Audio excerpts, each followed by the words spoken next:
Vamos ahora, Roberto, a revisar información internacional porque lamentablemente el 2026 se partió de la peor forma en Suiza, con una tragedia que está todavía investigándose las circunstancias, pero se han ido conociendo nuevos videos de el incendio que arrasó con un bar además muy concurrido durante la noche de Año Nuevo en una localidad que se llama Crans-Montana, que es además una localidad que es muy exclusiva, y hasta ahora se habla de por lo menos 40 más fatales, hay 115 personas heridas. Ha sido muy difícil además todo el proceso de identificación de las víctimas, pero la mayoría además de quienes estaban durante esa noche eran jóvenes y adolescentes. Era además un bar subterráneo que tenía solo un acceso por una escalera y que ese mismo acceso también funcionaba como entrada y salida, y por eso es que se está criticando ahora que, dada la gran cantidad de asistentes que había durante esa noche, el procedimiento de evacuación fue casi imposible para las personas para tanta gente que estaba ahí durante esa noche. Sí, estaba leyendo recién algunos diarios de Suiza y decían que los dueños del lugar señalaron a la prensa que en 10 años de funcionamiento solo habían sido fiscalizados en 3 oportunidades nada más. Me imagino que por tratarse de Suiza, uno de los países más ordenados del mundo, en términos de legislación y de salidas habilitadas para este tipo de lugares, todo estaba en orden. Pero claro, ante esta gran cantidad de gente que había en el subsuelo, esa única salida de emergencia fue insuficiente a la hora de este incendio. Sí, de todas maneras, y te agrego algo más, Roberto, porque claro, efectivamente los dueños del bar ya fueron interrogados por la Fiscalía, sí, y se está investigando también reformas que se hicieron dentro del bar, ahí en el lugar donde ocurrió el incendio. Se están investigando cuáles fueron los materiales que se usaron durante esas reformas, porque se cree que eventualmente eso pudo haber contribuido a acelerar la propagación de las llamas, que es algo que está todavía bajo investigación. Pero respecto a las circunstancias, ya se alcanza a observar en los videos que se han ido dando a conocer recientemente que habrían sido bengalas o velas en botellas de champán las que terminaron provocando ese incendio, porque las chispas se fueron acercando al techo del bar y eso fue lo que terminó propagando las llamas y causando esta tragedia. Es las típicas chispas que le ponen a las botellas cuando alguien pide una botella, que le ponen las chispas y cuando te la llevan a la mesa todo el mundo se entera que alguien compró la botella porque chispea para todos lados. Pero en este caso, por tratarse de un bar que estaba en el subsuelo, el techo era muy bajo. Muy bajo, claro. Y por eso estas chispas finalmente hicieron arder el techo y provocó la tragedia que dejó 40 muertos. Claro, todo eso todavía no ha significado que se hayan presentado cargos penales, pero ahí en función de cómo siga avanzando esa investigación, los antecedentes que se vayan recopilando, es probable que pueda abrirse una causa por homicidio por negligencia. A varios de los heridos los llevaron a distintos países de Europa, porque esto es una localidad muy pequeña que muy probablemente no tenía la capacidad hospitalaria para recibir a todos los quemados, y finalmente muchos fueron trasladados a Italia, Francia, Alemania y hasta Polonia. Sí. Fueron algunos de los quemados más graves. Dinamarca también se suma ahí a la lista de países que están atendiendo a algunas de las personas heridas después de este trágico incendio con el que Suiza inició este año.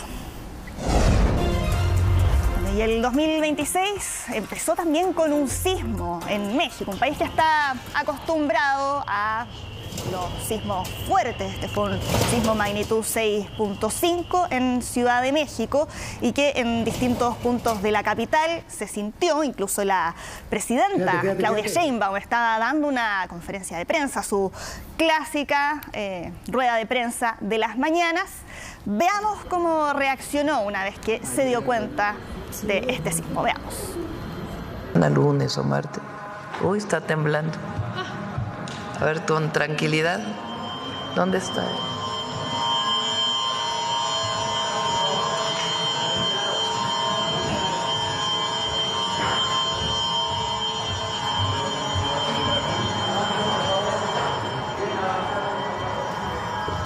Y ahí reacciona persona con su tranquilidad habitual. Y sí se va. Y bueno, claro, se va. Después ella fue a monitorear, a tratar de poder recabar más información. La prensa además se retiró del lugar. Ella después aclaró que había hablado con las autoridades porque el epicentro del sismo fue en el estado de Guerrero. Ya habló después con el gobernador. Dijeron que no había grandes daños ni en ese estado ni tampoco en Ciudad de México. Ha habido ahí algunas réplicas de menor intensidad, pero ya sabemos que en México en los últimos años que han sufrido terremotos más fuertes. En 2017, un sismo de 7,1 grados, que sí generó ahí muchos daños materiales, también personas fallecidas, pero recientemente se han ido desarrollando además distintas tecnologías, sistemas de alerta o aplicaciones en los celulares que alcanzan a alertar de la ocurrencia de un sismo y ahí les dan un minuto a los habitantes para que alcancen a ponerse a salvo. Tienen un sistema que nosotros no tenemos en Chile, que te suenan los celulares un minuto, 30 segundos claro. Antes del temblor, empiezan a sonar y te da un tiempito para escapar. Ahí alcanzan a buscar un lugar seguro, hay además altavoces también en los postes del alumbrado público donde ahí se alcanza a emitir una alerta sísmica y hoy día, según lo que se ha reportado, todo eso funcionó bien y todos los habitantes alcanzaron ahí a resguardarse a tiempo. ¿Cómo empezó el año en Venezuela?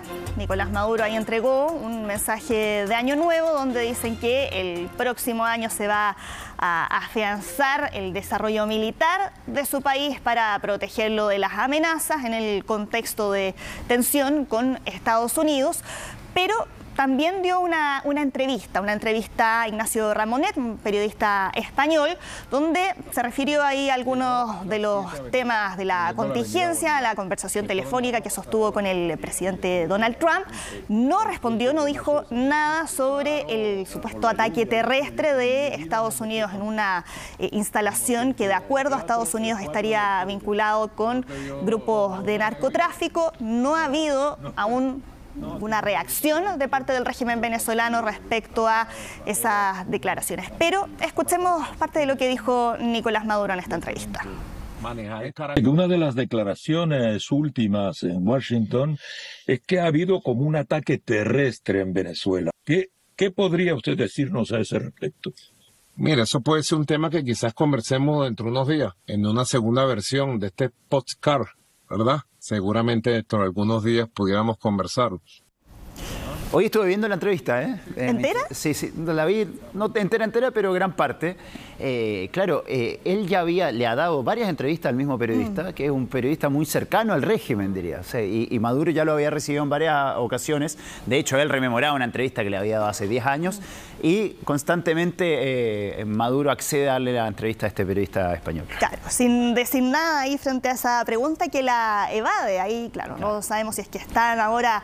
No lo apuraron mucho, digamos, a Maduro. Tampoco, no. Bueno, lo que sí dijo fue respecto a las llamadas telefónicas con Donald Trump. Dijo que había habido solo una conversación telefónica que había sido a fines de noviembre, una conversación que dijo que había sido dentro de todo muy respetuosa, muy cordial, incluso llegó a decir en un momento Nicolás Maduro que hasta fue una conversación agradable. Tenemos también parte de esas declaraciones para que escuchemos qué fue lo que dijo Nicolás Maduro. Nosotros hemos tenido, Ramón, una sola conversación. Él me llamó el viernes 21 de noviembre desde la Casa Blanca estaba. Conversamos 10 minutos y fue una conversación, como yo he dicho, respetuosa, muy respetuosa y creo que fue hasta agradable, pero de ahí las evoluciones post-conversación no han sido agradables. A mí me llama la atención algo, Sole, porque él dice que él no va a hablar del tema del ataque ahora, que lo va a hablar en unas semanas más, dice. Pero ojo, porque él no niega el ataque. No lo niega, claro. Él no dice, no hubo ataque, esto lo voy a hablar después.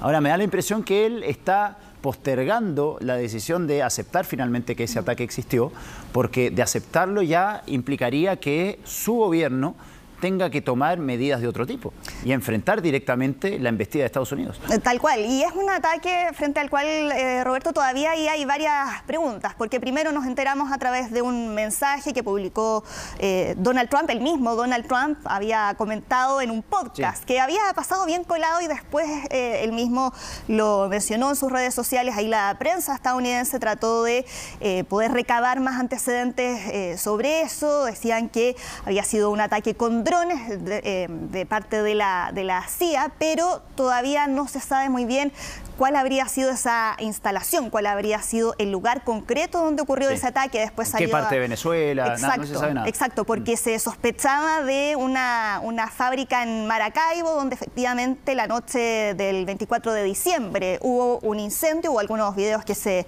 difundieron en redes sociales y fue la propia empresa después que salió a aclarar que ese incendio había sido por un problema eléctrico, que no tenía nada que ver con esas versiones que estaban circulando en redes sociales. Por lo tanto, no solo de Nicolás Maduro, sino también del gobierno estadounidense, han sido muy pocos los detalles que han entregado sobre eso. Y el mismo Petro, el mismo presidente de Colombia, también dijo que ese ataque había existido. Sí, y ahí responsabilizó al Ejército de Liberación Nacional. Había hablado ahí de una instalación cercana a la frontera entre Venezuela y Colombia. Pero sigue habiendo dudas, continúan además los ataques sobre supuestas narcolanchas, y estamos viendo los últimos registros que publicaron desde Estados Unidos con 2 supuestas narcolanchas que fueron bombardeadas. 5 personas murieron, según el Comando Sur de Estados Unidos. Fue un ataque que se realizó la noche del 31 de diciembre. No aclaran en qué lugar específico se produjo ese bombardeo. Sí hablaron ahí de 2 embarcaciones operadas por organizaciones narcotraficantes. El clásico comunicado que siempre han publicado ahí desde Estados Unidos cada vez que dan cuenta de hechos de este tipo. Vuelven a decir que eran embarcaciones que transitaban por rutas conocidas del narcotráfico, y lo cierto es que ya van entre 35 y 40 narcolanchas destruidas hasta el momento, que ya han dejado entre 110 y 115 personas fallecidas, según los cálculos que se han hecho desde que comenzaron estos ataques a fines de agosto.